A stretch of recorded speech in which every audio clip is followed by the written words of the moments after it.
This is SoIN. This is SoIN, and I'm Angie Fenton. Thanks for joining us this morning. Today, we're dedicating the entire show to Hope Southern Indiana, a local nonprofit you need to know about. Angie, if you had to define what is Hope Southern Indiana in one sentence, how would you do that? How would you wrap it all in? It's easy. Hope Southern Indiana loves and serves everyone, and we treat everyone with dignity and respect. So we are a faith-based nonprofit that loves and serves. With a mission or a tagline, I mean, love God, love people. We see it all over your social media. I hear you say that, and you keep it that simple. Mm-hmm. Yeah, it is simple. I mean, if you go back to the Bible, that's exactly what it says. I mean, all the other stuff doesn't matter as long as you put God first and you love people. What's been your trajectory with Hope Southern Indiana? How did you get here? I came in about 9 years ago as the assistant director and just fell in love with the place and knew that what life meant to me and where I wanted to go. In Hope Southern Indiana, our paths were the same. And I just saw a positive path working with our community and working with the other people who have, the same ideas as I have. Where were you before those 9 years? What were you doing? I was teaching music at Mount Tabor Elementary. That's a little bit of a transition. It was. Although we'll get to your music, because your music, I think, is something people who know Hope also get to enjoy that as well. But I mean, you see people at the lowest of the lows, at their most vulnerable. What is that like on a daily basis? Well, if I didn't have hope that they could overcome, everything that's coming their way, it would be very depressing. But I do know that there is a better way and that we can help them get there. The very word hope means having a positive outlook on what's to come. And if they come in and they're sad and it's all woeful, and we can change that to, look, this is possible for you, then we've done our job. I mean, that's all we can do, is give them a positive way to look at things. I'm pretty sure that I'm correct in this, that there's no 2 days alike. But how would you describe a typical day at Hope? Oh my goodness. So first thing in the morning, we have people that are lined up outside the door for rent and utility assistance.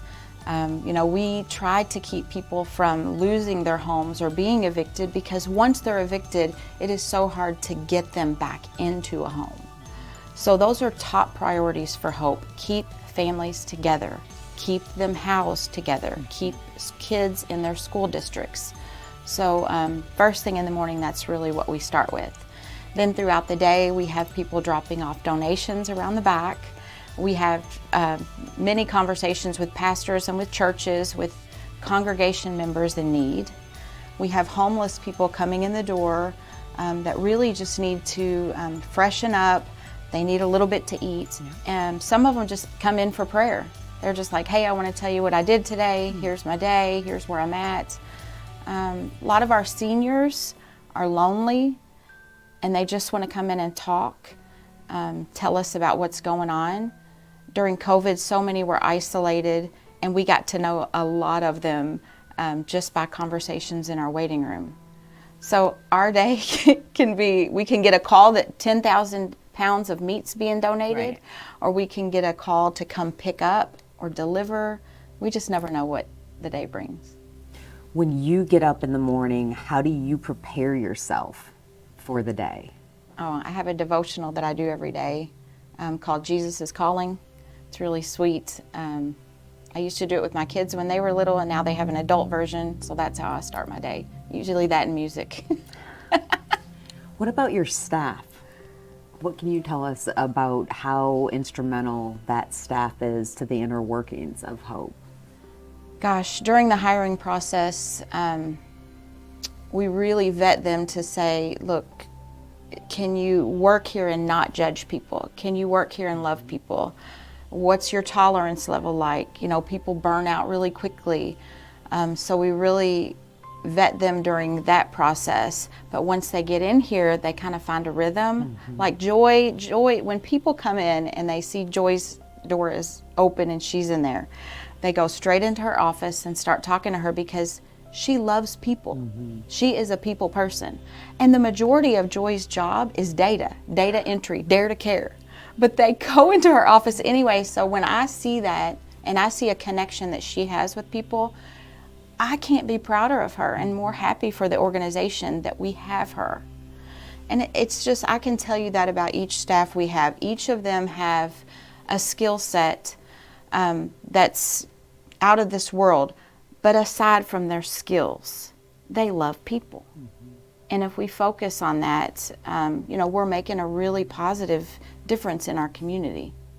One of the programs I know not only are you proud of, but you have seen it work is holistic hardware. Yes. Yeah. What goes into that, and then what's the result when people go through that course? Yeah, holistic hardware is a 10-week or 5-week if we're doing a fast track, depending on what time of year it is. And it's just life skills to get them to the next level of self-sufficiency. A lot of people don't realize the people that they associate with and the relationships that they have in their lives can either make them or they can break them. That's one in-depth class that we go through. We have them evaluate everybody in their life. Is this person positive? Are they negative? Are they leading you here? How are they helping you? How are you helping them? So that's a huge class, and that's usually the eye-opening class of, wow, these people are my family, but they're not for me. This is where I am because of this. But look over here. Here's where you can be. You have to change a few things in your life to get what you want. So we push them to get there. Another one is finances and budget. Some of our clients have never done a budget. They just spend. They don't know what a budget is. So we do free budgets with them. Mike, one of our volunteers here will sit down one-on-one and do a complete budget with them personally for as long as they want. For as many weeks, he will follow them. That right there, you would have to pay a lot of money for someone to sit down and do that. Mike's heart is so big, he just wants to see people reach another level. And we talk about, the stigma is that organizations like ours enable people. You can't enable people with basic needs. Food and water and clothing and housing are basic needs that everyone has to have to survive. That doesn't enable people to stay where they are. But this program gives them access to reach multiple levels. Go back to school, get a better job. Go to your employer and say, I'm undervalued, I'm underpaid. Here's what I can offer you. We just give them a little bit of confidence to face some of what's coming their way, and do it in a positive way. What services do you offer to veterans? Oh goodness. So we help with housing. We help with their veteran court fees. A lot of our veterans are in a second chance court, which is called Veterans Court. It's amazing. So it's for minor offenses that these guys may have done. They come back from, being in wartime or being overseas or being in this structure that, when they come back to normalcy, they don't know what to do. So some of them may go have too many drinks at a party or, whatever it is, whatever got them in trouble, this gives them another chance. We see value in people who lay down their lives for us. Why wouldn't we step up? And when I see veterans come in the front door that don't have enough food to feed their families, there is something wrong. So our churches and our community want to make sure that these veterans have enough food, for their families. But, we help with clothing, we help with gas cards for them to get to their appointments. A lot of them are in therapy. A lot of them have to go to AA or they have to go to the VA. The VA is pretty far from here, for them to travel. So we offer things like that just to help them, succeed in whatever they're trying to do. So.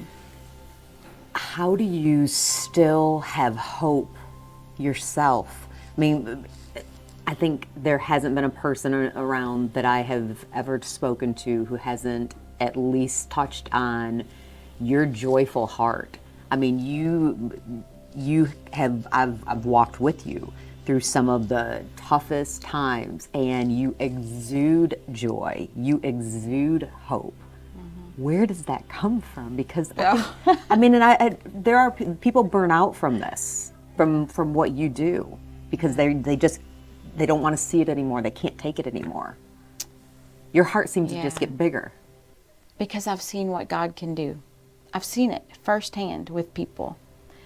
We grew up very poor. There were times I remember being in our backyard in these metal tins, and my sister and I would sit in them, and my grandparents would pour gallons of water over our head when we didn't have running water and electricity. I remember those days. Those days make me grateful for these days. Every day I'm not there is a step forward. Every day our homeless clients can come into a building, get warm, and have food is a step forward from the day before when maybe they were hungry. There's always a way forward. And if people start looking in the windshield instead of the rearview mirror, they're going to get farther. But with agencies like ours and with community support, we can help them get there. And it's okay sometimes to have those bad days. It's okay to reflect, because God says you're going to have valleys and you're going to have mountaintops. But if you praise Him in the valleys and you praise Him on the mountaintop, I mean, it's a win-win. Always. How important is or are the partnerships that you have with so many area churches? They're very important. Hope was built on the backs of 3 churches who really wanted to put the denomination aside and say, okay, how can we help people? We have a need, we want to help, and we see a need. So they went to the community and said, how can we help? And it started out with children. It started out with after-school care. It turned into a community garden, and it just kept growing. More churches wanted to be a part of that. You know, and I get asked all the time, how do you get, 65 churches to get along with each other? And it's like, I don't have to have them all get along, but if they love God and they love people, then they're doing the right thing. They're doing, God's work. And I don't have to sit down with them and agree with every little thing these churches do. I don't. It's very simple. Go back to the basics. And that's just what we do here. You sometimes will share stories, and I think one that, I've just not forgotten, and you can correct me, but a family that came over the river, and they were living out of their car, and they found hope. Mm-hmm. And then you were able to help get them into a hotel, safe shelter, locked doors, Yes. food, water, showers. Mm-hmm. And now, where are they? What's happening? Because it's one thing to get a family off the street, but hope does more, because you continue to walk that journey and ensure that, even sending them to different resources, but ensure that they're okay. Yeah, so they are awaiting housing. Yep. They've been approved for housing, so now they're just waiting on a bigger unit, because they have the small children. They have 4 children. The reason they pulled into our parking lot, they saw a sign with scripture on it. And she didn't know who we were, why we were here, but she pulled into the parking lot because, sleeping in a car and not being able to keep your children safe would, devastate someone. And if I couldn't keep my children safe from moment to moment in the middle of the night, I would pull my hair out. I wouldn't know what to do. They're safe now. They're together. The family was able to get jobs. The kids are all in school, every one of them. We were able to supply them with clothing for back to school. They're just being surrounded by so many people that love them. And one of our local churches reached out not too long ago and said, hey, we want to help a family for Christmas. We really want a family near us. Who can you connect us with? And I connected them with this family. And all I have heard is how amazing it is and how this church has fallen in love with this family. Isn't that what our churches Yeah. were called to do? Yes. Yeah. love God and love others. What can, aside from churches, which collectively can be so powerful in how they help, what can your average person do to benefit Hope and the work that you do here? Volunteering here is essential. We have several shifts that run. On Monday we have 3 shifts. The rest of the week we have 2 shifts. We need volunteers to do applications with people. We need volunteers to answer the phones. We have special volunteers. If their expertise is computer, then they're doing our data entry. You know, we need loving, supportive volunteers in the pantry, because when families come through and they're broken and they're embarrassed, but they still need to feed their children, we need volunteers who will love and support and encourage. And if that's what volunteerism looks like here, then please come here if that's in your heart. But we need volunteers. We always need money. That hotel that you were speaking of came from a grant called the Bader Grant. In order for us to do things like that normal, maybe government agencies can't do, we have to seek out funding. And if you want to donate here, area of greatest need is always what we love to see in that, because we know firsthand what's needed in our community. We see the gaps in service. We see when people fall through the cracks. Oh, they need this here. Somebody needs to pay for storage here. They just lost all of their things because somebody couldn't pay $69. So when we see gaps in service, if we have donations coming in for area of greatest need, then we can fill those, very simply. Grants are a little more difficult. So definitely donations, volunteering, and then also food. So if you have extra food in your house, or you go to the grocery, pick up some extra food for neighbors in need. A box of macaroni is going to make a difference between a child going hungry and a child being fed. So a 59-cent box of macaroni is a big deal to us. We don't take that lightly. I still recall how I somehow missed the fact that you can sing. Now, there are lots of people who can sing. You have a God-given gift. And as a board member, which this is, I feel privileged to get to be on this board.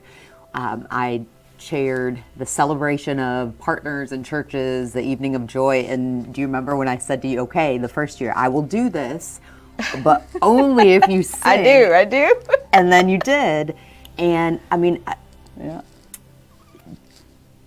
When did you know that God had blessed you with that gift?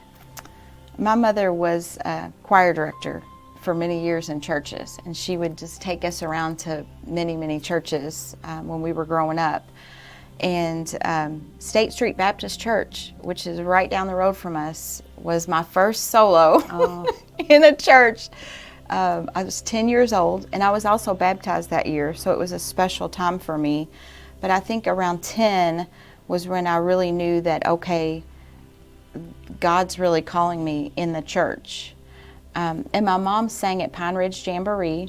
Our family, our uncles all owned it, so Mom was a gifted musician, piano player. My stepfather played on the Grand Ole Opry, and he played for Donna Fargo, and he was always on the road playing for people. So that was just in me. Music was just taught, and it was in our family, all the time. What did you sing? Do you remember when you were 10? There's a church in the valley by the Wildwood. Can you sing a couple? I know. Oh my gosh. There's a church in the valley by the wildwood, no lovelier place in the dale. Oh, sweet is my childhood in that place. Oh, sweet is the church in the dale. And you were a 10-year-old. I was 10. You see that? I got goosebumps on my arms there. Oh, man. Where will you be in 10 years from now? Oh my goodness. Hopefully I'll be raising my grandchildren. Yeah, no come pressure. On. No pressure. Not raising to your kids. them, but loving them. Yeah. So we have 4 children.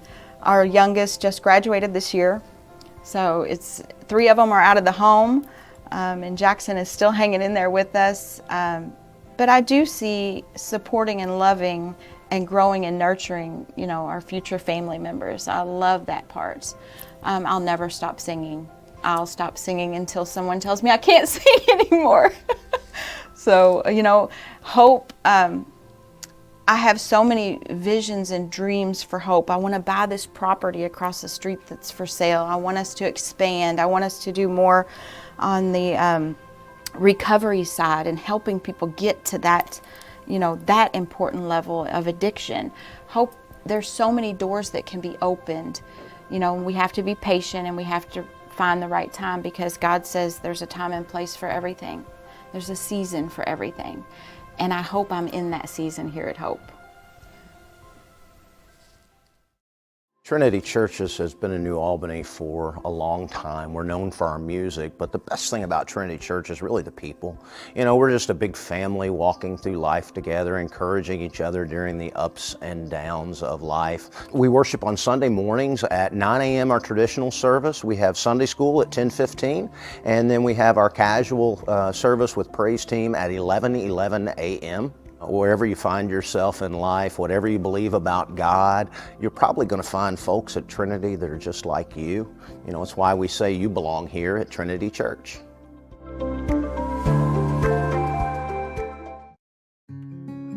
Everyone wants energy that's reliable and affordable.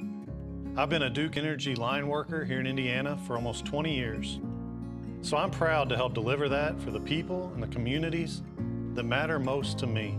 With stronger, more resilient systems, better able to stand up to severe weather, and support for local businesses and jobs. It feels good knowing I'm helping build a smarter energy future for all of us. Mathis Pharmacy, we're a locally owned, family-owned corner drugstore here in New Albany. We've been here for 92 years now, as we opened in 1931.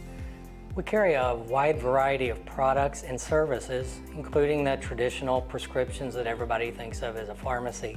But we also offer medical equipment, wound care, lift chairs, walkers, wheelchairs, and our latest addition is a diabetes center, which offers education and products and services to help out the rapidly growing diabetic population.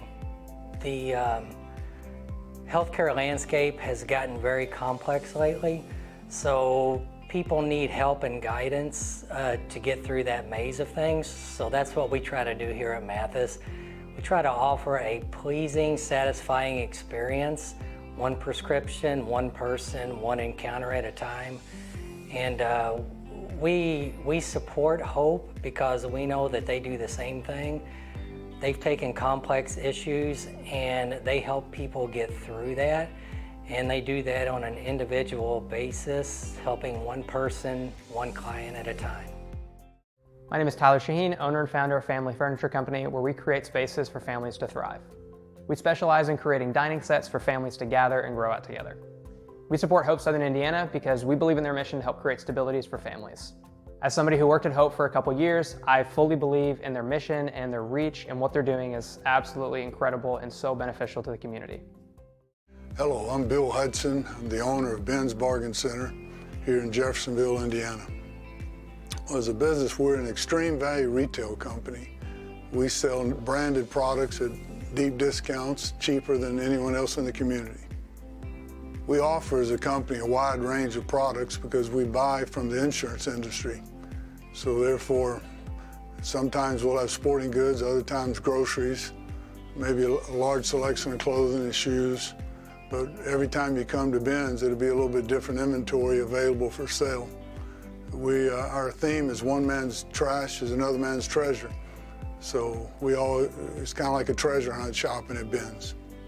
We got started here 8 years ago. My brother Ben and I decided to open up this business in 2014. And since Ben still works with me, but since then I've bought him out. And that's hence how we got the name Ben's Bargain Center. We support Hope for Southern Indiana for the main reason is that they help the vulnerable, the most vulnerable of the community. You know, the scriptures teach that if you give to the poor, you're lending to the Lord. And I can't think of a better charity in the whole community than Hope for Southern Indiana, because they reach the poor, the needy, the very most vulnerable. And therefore, every dollar you give to Hope is going to meeting the needs of the people that need it the most.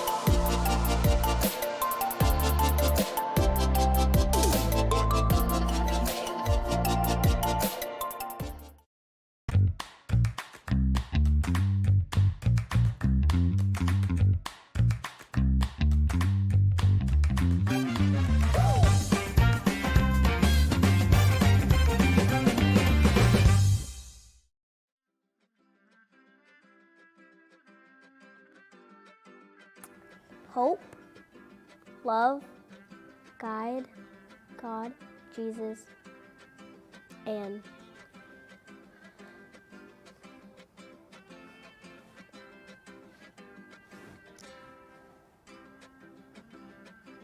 world. Because if you don't know what the word part is, it's because you have a whole world to you too. Even though you might be poor, rich, or medium, you still have a whole world. Everyone wants energy that's reliable and affordable. I've been a Duke Energy line worker here in Indiana for almost 20 years. So I'm proud to help deliver that for the people and the communities that matter most to me. With stronger, more resilient systems, better able to stand up to severe weather, and support for local businesses and jobs. It feels good knowing I'm helping build a smarter energy future for all of us. Thanks so much for joining us for this episode dedicated to sharing all about Hope Southern Indiana. As I talked about with Executive Director Angie Graff, I am on the board. It is definitely an organization that I have embraced, but so have all of us here at Extol Media, which produces This Is SoIN. If you want to get involved, whether it's donating your time, talent, or treasure, visit hopesi.com or check out Hope Southern Indiana on Facebook. Until next time, we hope whatever you do this weekend, you're so into it.